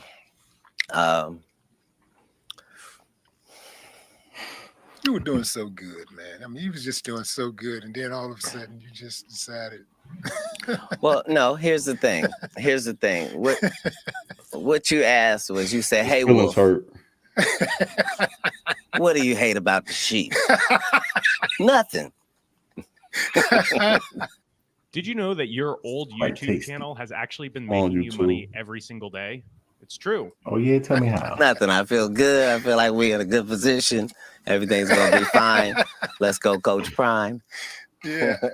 What do you think about We Coach coming. Prime? What's up with Coach Prime? You have you been out there yet, Colorado? No, I've supported from afar. Yeah. I'm saying, Did you see the Charleston White interview where he was going off on Coach Prime? You talking about the one with Cam Newton? Yeah. I seen a little bit of it. I ain't watched that joint in entirety and shit. That was a classic too. But do you think that was Willie D's last ditch effort to, like, I guess, try and grab a headline by throwing Prime out? Because Prime just, He Prime. like like where he come from, man? Like, he ain't got nothing to do with the interview. He just, what you think about, you know what I'm saying? Yeah, no, that shit was hit. And did you see his soul leave his body once Katt categorized him as Vlad? I'm pretty sure he cried in the car after this broadcast. What you think? I'm pretty sure he did. I mean, he took it how he took it. At the end of the day, you gotta take it how you take it. Because is it fair? Was it a fair shot? Like, yeah, was it what does it sound like a Vlad question? It does. Because that's gonna be the debate. Because that's the clip I see floating around all over the place. This whole Vlad angle. So, because I can take that in many ways. Like, it can be like, oh man, Vlad asks stupid police questions. Like, that's what you attempting to do. But then you also got those that go a little bit deeper down the well and be like, Vlad might be, in connection with them peoples. And, that's why we get certain questions the way we be asking certain questions. Because, yeah, I got it on. I kept the file. Like, you know what I'm saying? Like, so. Yeah, it's the interview is shit.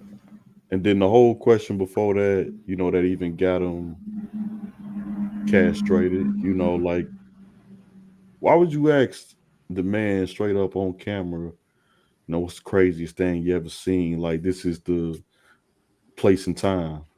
Right. And who the fuck is you, Willie D? Who the fuck is you, Willie D, to even tell? Yeah. And it wasn't even lined up. It wasn't even, yeah. It was sloppy, right? Yeah. He was here. Because this pretty much the tail end of the interview, and you know what I'm saying, we might as well, like, we'll give these last 3 minutes out, but overall thoughts, like, on the interview, like, grading scale, 1 to 10. What we rating Willie D right now? Willie D as an interviewer and shit, I give my man a 6 and shit. That's the lowest I can go on the scale anyway, right?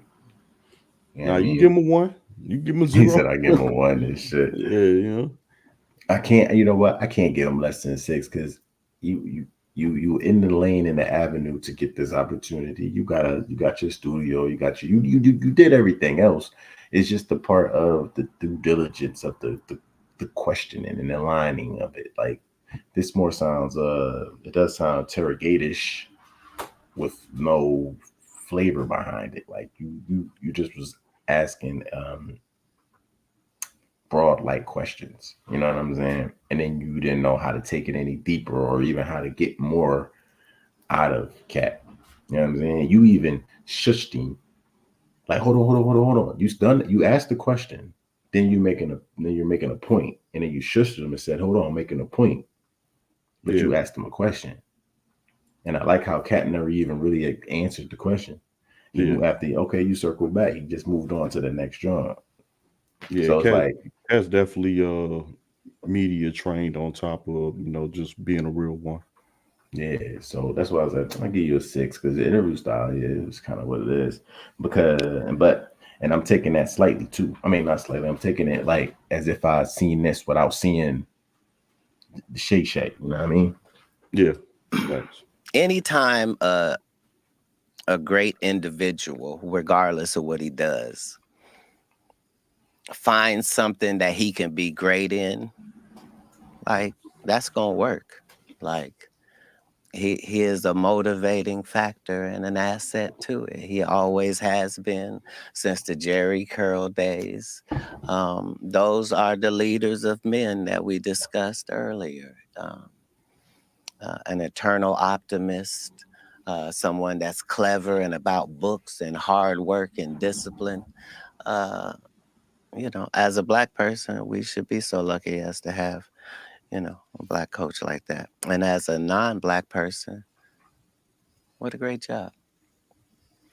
Man, you know, you just described yourself, except the coach part. And then I take that back. You are a coach in your own right. And you as well. That's the whole thing. Like, these compliments are all shared by all of us who receive them. Like, that's what it's got to be. If you any reflection of me, then that's what it is. That's why in the good book it say made in God's image. Yeah, that nigga just it don't mean you're always gonna do that, but it means there's the possibility that you could mirror that. You know. Do you have adopted children? I'm an empty nester. I have no children at this point. Man, what the fuck? Man, hold up, man. Big flag on the play. Maybe he had a part 2 for you. Now, why does it have to be? What the fuck is wrong with me? Hey man, why I just can't have kids? Why you gotta preface them with adopted kids? Do you have adopted kids? What kind of shit is that? Yeah. Like on some man shit, you know what I'm saying? Like nobody never came to me and said, like, you know, hey, how's your adopted son? What? Like, yo, what you talking about? What you know that I don't know? What the fuck? What does that mean? Yeah. Like, man to man, that's disrespect. No, and even if I did adopt them, they mine. What the fuck? Those are my kids. Right. Like, do you have kids and then what? Maybe you allow a cat to be like, yeah, I adopted, but these are my real, you know what I'm saying? Man, you know what? Let me get up off Willie, man. Glory and hallelujah. No, everybody's grown. Yeah, but yeah, I got grandbabies. You got grandbabies? Okay. Yeah. How many? 4. 4. Mm-hmm. Nice. All girls. Oh yeah. See? That's how you know he's been doing something right. What are the ages? Of what? The girls. The grandbabies? Yeah. Okay, so I have a 6, 2 4s. She like 1, 2, something like that. 11 months. Yeah. No, this nigga went with the months. That's 5. Yeah. I realized it as you said it. I didn't know how to change the story. Okay, so I got 5 grandkids. Wait, what do they call you? I got 5 daughters. I can't get anybody to call me anything that I ask for. They've already made a decision. That's how it goes. That's what they call me. There's nothing I can do about it. And I'm not going to say what it is. It sounds like stop or something. I don't know. Pop. Right. But man, we appreciate you coming on the show, man. I appreciate you having me. You're an icon and a legend yourself, and just the fact that you would spend time interviewing others is magnificent. And nobody asks worse questions. You have the worst questions in all of interviewing, and you can count on it. Nobody's gonna mimic your questions. So yeah, it's an honor. Thank you. I appreciate you, man. Ladies and gentlemen, the Honorable Katt Williams. Thank you. I appreciate it. No more talk. So wait a minute. Now I read the title again, bro. All right. So now I'm kind of the title did say clears the air after, explosive interview. But there was that could be what, like on for what the description? Yeah, or was that wasn't from Willie D drawing? That's from somebody else drawing. No, this is from Willie. This is Willie D's channel. So why would you name it that? It wasn't no air cleared. Like, what? I don't even think we even got to the smoke. Again, like, I'll just say it. He got 934,000 subscribers. I don't know. Should we give Willie D a subscription? Let's give Willie D a subscription. Like, I guess. I mean, we could do some comedy hours. Yeah, need somebody to punch on real quick. We'll give him a like too. You gave him 6 out of 10. I'm giving him 4 out of 10, but you giving him 6 out of 10. We'll give him a like to it. But not bad. Look, 11 hours, 2 million views, 102,000 thumbs up. So the people are liking it. The people are liking it. So definitely won't touch Club Shay Shay numbers. We can go ahead and like forget about it.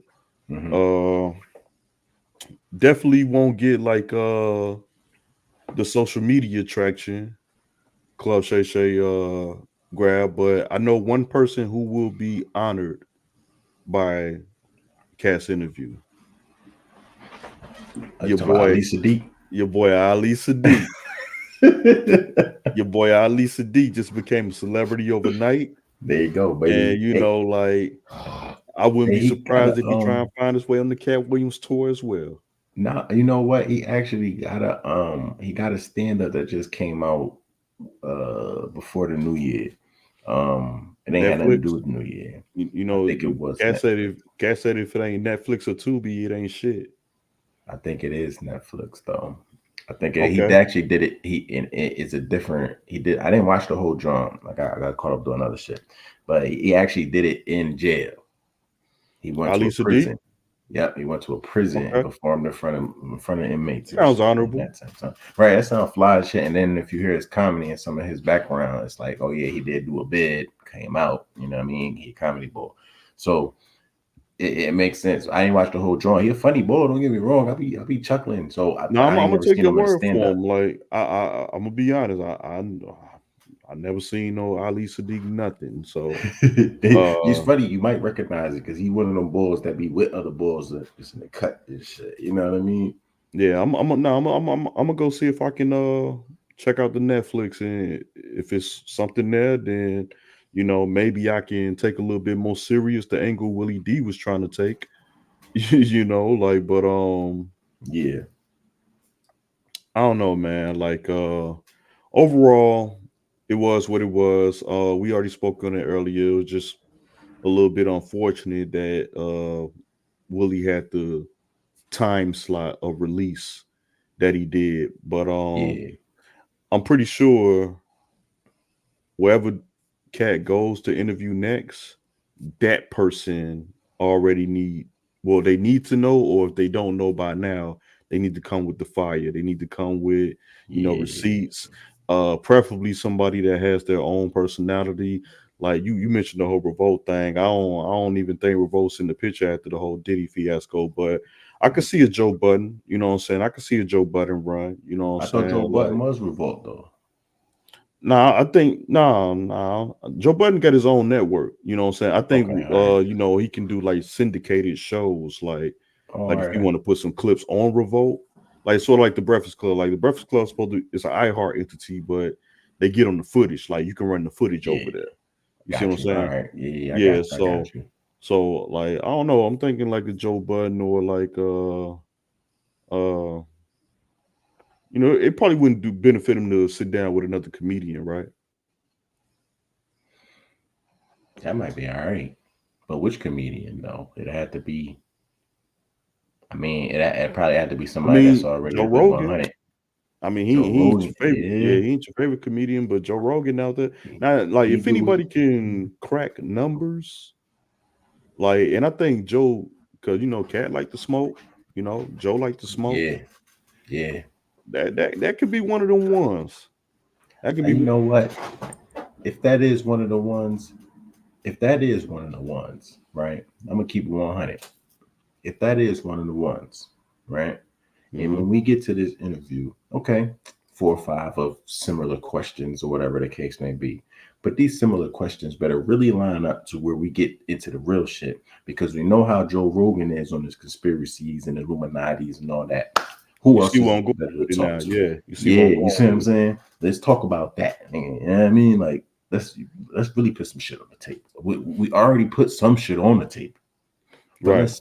let's lay it all out, because all the good stuff and all that is there. It's done already. Shay did it. Yeah. Now let's get grimy. Let's get dirty. You see Yeah. what I'm saying? I feel Let's like get dirty. 2024 is going to be a very wonderful awakening period for many folks out here, and you know, the Verbal Underground back. Hopefully YouTube doesn't take us out again. You know what I'm saying? Like Pandeezy been left us. So we're gonna try and cook up, man. If not every day, every other day, we're gonna have a topic. Y'all We're gonna gonna get go this work. live. Yeah, we're Gonna gonna have get a this work. topic.